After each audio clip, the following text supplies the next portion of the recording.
세례는 결장생입니다.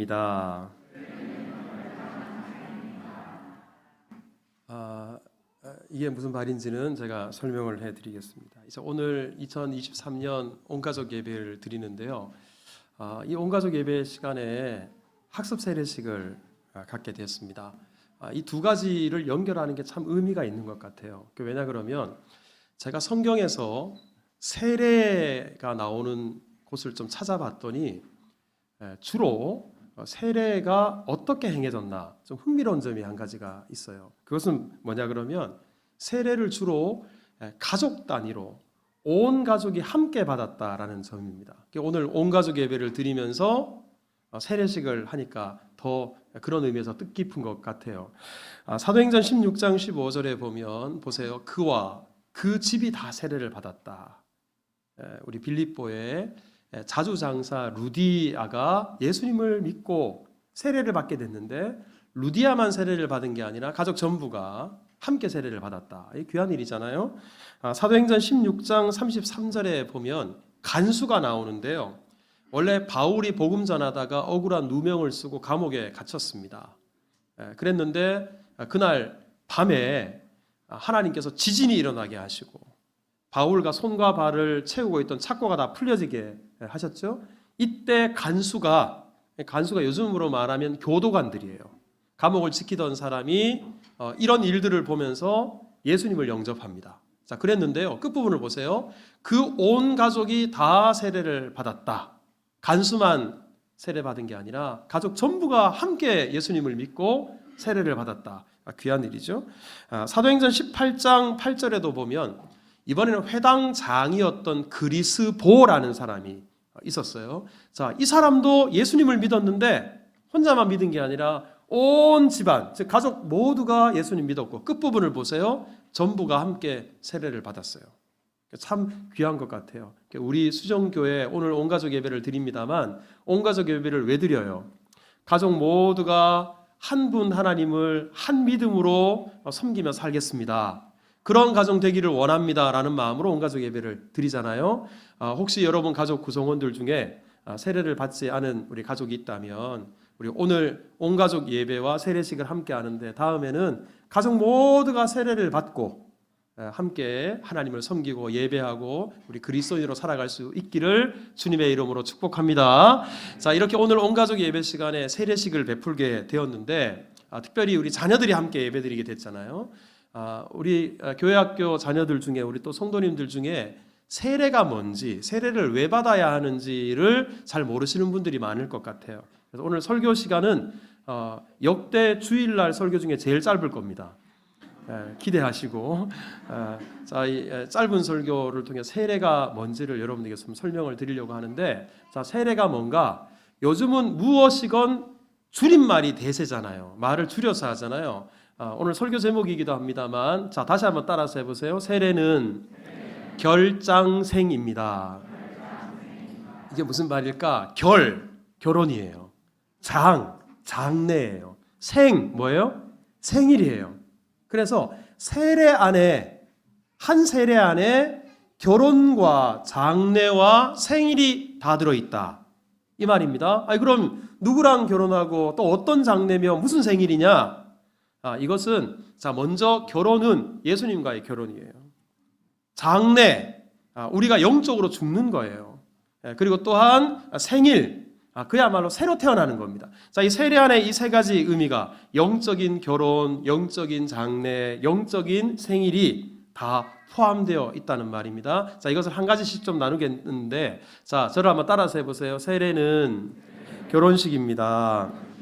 자, 오늘 본문 3절을 보면, 자, 3절에 보세요. 무릇 그리스도 예수와 합하여 세례를 받은 우리는 그의 죽으심과 합하여 세례를 받은 줄을 알지 못하느냐. 세례라는 말이 두 번 나와요. 근데 세례라는 말 앞에 붙어있는 똑같은 단어가 하나가 있어요. 합하여라는 말. 자, 우리가 예수님과 합하여 세례를 받는다. 예수님의 죽으심과 합하여 세례를 받는다. 합하여라는 말, 이게 중요해요. 여기서 합한다는 게 무슨 의미일까?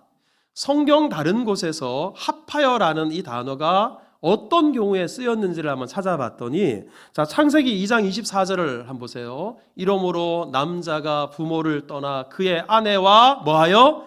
합하여 둘이 한 몸을 이루었지니라. 이게 지금 두 사람이 뭐 하는 겁니까? 결혼하는 거예요. 에베소서 5장 31절에도 그러므로 사람이 부모를 떠나 그의 아내와 뭐하여? 합하여 둘이 한 육체가 될지니. 자, 이렇게 합하여라는 말은 결혼할 때 쓰는 말인데, 이것을 세례를 통해서 예수님과 우리가 이렇게 된다는 거예요. 이게 무슨 말이냐? 바로 세례는 예수님과 우리 사이의 영적인 결혼식과 같다. 바로 그런 의미가 있습니다. 우리 성경을 보면 예수님은 신랑이고 우리는 신부다, 이런 표현이 대단히 많이 나와요. 자, 요한계시록 19장 7절을 한번 보시면 보세요. 어린 양의 혼인 기약이 이르렀다. 어린 양이 누굴까요? 예수님이죠. 그 예수님이 신랑입니다. 신랑 되신 예수님과 혼인을 맺게 되는데, 그게 누구냐? 그의 아내. 그의 아내를 그 다음 절을 보면 성도라 그래요. 그 예수님이 신랑이시고 저와 여러분들은 신부가 돼요.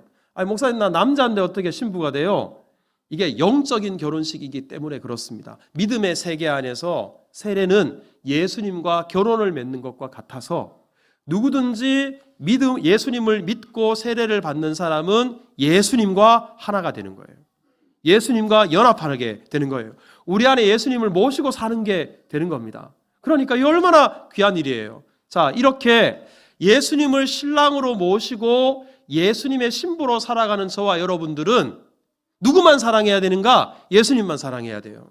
그리고 그리스도의 신부답게 순결하게 살아야 돼요. 옛날에 주기철 목사님 신사 참배하라고 일본 순사들과 사람들이 고문을 하고 핍박을 해도 뭐라고 외쳤냐 그러면 못합니다, 못합니다. 그리스도의 신부는 하나님 외에 어떤 신에게도 절하거나 섬기지 않습니다. 왜? 그리스도의 신부는 깨끗해야 되니까, 순결해야 되니까. 저와 여러분들은 예수님의 신부로 예수님과 결혼한 사이다, 이 사실을 꼭 기억하고 그리스도인답게 우리 결혼한 신부답게 살아가는 은혜가 있기를 바랍니다. 자, 두 번째로, 자, 저를 따라서 합시다. 세례는 장례식입니다. 자, 오늘 본문 4절을 여러분 한번 봐주시겠어요? 4절 제가 스톱할 때까지 읽습니다. 시작. 그러므로 우리가 그의 죽으심과 합하여 세례를 받음으로 그와 함께 장사되었나니. 자, 됐어요. 자, 여기서 보면 세례를 받음으로 예수님과 함께 장사된다. 장사라는 말이 장례라는 말이에요. 그리고 무덤 속에 들어가는 것을 장사라고 합니다. 자, 여러분, 예수님께서 우리를 위해서 십자가에 못 박혀 죽으셨는데, 그것을 믿는 사람은 세례를 받음으로 말미암아 우리가 예수님과 함께 죽었다, 이게 되는 거예요. 여러분, 이게 바로 세례라는 의미입니다. 여러분, 우리 세례라는 것이 원래는, 요즘은 손에다가 물을 이렇게 찍어서 머리에다가 이렇게 올리지만 원래는 물속에 쑥 들어갔어요. 사진을 보시면 예수님 관련된 영화인데 세례 요한이 예수님을 물속에 푹 잠궜어요. 근데 여러분, 물속에 푹 들어갔다 나온다라는 것은 씻는다라는 의미도 있지만 동시에 물속에 들어가는 것은 죽는 것을 의미해요. 우리의 옛사람은 죽었습니다. 죄의 몸은 죽었습니다. 예수님 믿기 전에 믿음이 없었던 옛 나는 이제 세례를 받을 때 물속에 잠기면서 죽었습니다. 바로 이것을 의미하고 상징하는 것이 세례라는 말입니다. 자, 그래서 우리 사도행 로마서 6장 6절에 보면 이렇게 말씀을 해요. 자, 로마서 6장 6절 같이 한번 읽읍시다. 시작. 우리가 알거니와 우리의 옛사람이 예수와 함께 십자가에 못 박힌 것은 죄의 몸이 죽어 다시는 우리가 죄에게 종노릇 하지 아니하려 함이니. 자, 여기서 우리가 주목해야 될 단어가 옛사람이라는 단어, 그 다음에 둘째 줄 끝부분에 죄의 몸이라는 단어, 이 두 단어가 중요해요. 우리가 예수님을 믿고 세례를 받게 되면 우리 옛사람은 죽는 거예요. 죄의 몸은 죽은 거예요. 그러니까 더 이상 우리는 옛날에 예수님 믿기 전에 마음대로 죄를 짓고 또 이 세상 사람들과 똑같이 살았던 그대로 우리는 앞으로 살지 않겠습니다. 나의 옛사람은 죽었습니다. 바로 이렇게 고백하는 것, 바로 이것이 바로 세례를 받는 거예요.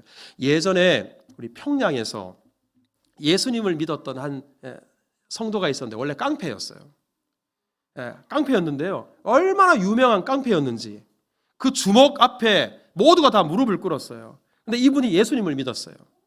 그리고 신학을 해서 목사님이 됐어요. 근데 한 번은 이분이 어떤 식당에 갔는데 식당에서 어떤 술주정뱅이를 만났어요. 술주정뱅이가 이 사람이 한때 유명한 주먹이라는 사실을 모르고 까불고 그냥 난장판을 친 거예요. 그때 예수님을 믿고 새 사람이 된 그분이 그분을 딱 노려보면서 내가 예수님 안 믿었으면 너 죽었다고. 왜? 예수님 믿기 전에는 그냥 술 먹고 주정을 부리질 않아도 가만히 안 놔뒀거든요. 하지만 내가 이제 예수님 믿고 옛사람은 죽었다. 옛날 깡패짓 하고 주먹질하고 다른 사람을 괴롭혔던 나 옛사람은 죽었다. 그래서 내가 예수님 믿었기 때문에 너 살았다. 여러분 이런 의미가 되는 거예요. 여러분 예수님 안에서 저와 여러분들 옛사람과 죄의 몸은 다 죽고 물속에 들어감으로 장사 지낸 바 된 줄 믿으시기를 축복합니다. 우리가 예수님 믿고 그리고 세례를 받을 때 바로 이렇게 우리 옛사람은 죽었습니다 선언하는 거예요. 우리 그런 은혜가 우리 가운데 있기를 주님의 이름으로 축복합니다. 세 번째, 자 저를 따라서 합시다. 세례는 생일입니다. 그런데 여러분 우리가 물속에 들어가기만 하고 물 밖으로 안 나오면 안 돼요. 세례라는 것은 물속에 들어갔다가 다시 나오는 거예요. 그래서 세례를 받을 때 물속에 들어가는 거는 죽었다. 물 밖으로 다시 나오는 거는 다시 태어났다. 바로 그런 의미가 있습니다. 자, 그래서 오늘 본문 4절을 다시 한번 보시면 자, 우리 4절 셋째 줄부터 같이 읽어요. 이는 아버지의, 우리 다 같이 시작. 이는 아버지의 영광으로 말미암아 그리스도를 죽은 자 가운데서 살리심과 같이 우리로 또한 새 생명 가운데서 행하게 하려 함이라. 자, 우리가 이렇게 세례를 받으면 예수님을 믿고 세례를 받을 때 우리는 새 생명 가운데, 이 말은 바꿔 말하면 새로 태어났다. 새로운 인생을 살게 되었다. 바로 이런 의미가 있는 거예요. 여러분 세례를 받는 것은 이처럼 나는 이제 예수님을 믿고 그리스도인이 되었습니다. 예수님의 사람이 되었습니다. 앞으로는 예수의 사람답게 그리스도인답게 살겠습니다. 이것을 하나님 앞에서 성도들 앞에서 약속하는 예식이 바로 세례입니다. 그러니까 여러분 세례가 얼마나 귀해요. 그러니까 예전에 예수님 믿기 전에 우리가 이 입으로 말이 나오는 대로 했어요. 거짓말도 하고 욕도 하고 다른 사람들 힘들게 하는 폭언도 쏟아놨어요. 하지만 예수님 믿고 새 생명 가운데 행하는 사람들은 더 이상 입에 그런 거짓과 욕과 음란 패설들을 입에 담지 않습니다. 또한 예수님 믿기 전에는 이 손으로 남의 물건을 슬쩍 하기도 하고 훔치기도 하고 사기치기도 하고 심지어 술과 담배와 또 음란하게 살아왔을 수도 있어요. 하지만 예수님 믿고 난 이후에는 새 생명 가운데 행한다.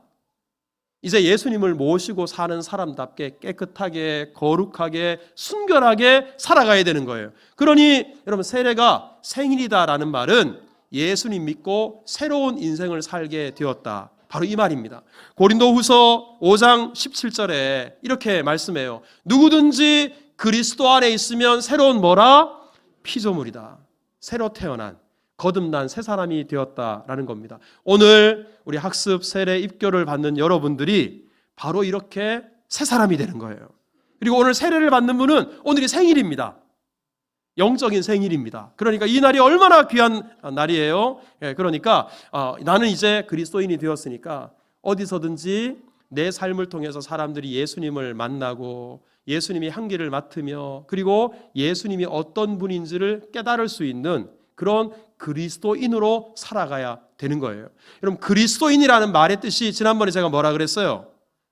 자 한번 따라서 해보세요. 그리스도인은 작은 예수. 작은 예수예요. 작은 예수로 우리가 살아갈 수 있어야 됩니다. 오늘 세례 받은 분도 작은 예수로 살아가고 이미 세례를 받은 저와 여러분들도 이제는 옛사람은 죽었고 새로 태어난 새 사람이 되었으니까 작은 예수로 살아서 어디서든지 우리의 삶을 통해서 예수님이 드러나고 하나님 영광 받으시도록 그런 삶을 살아가는 은혜가 우리 모두에게 있기를, 또 여러분들 가정 가운데 임하기를 주님의 이름으로 축복합니다.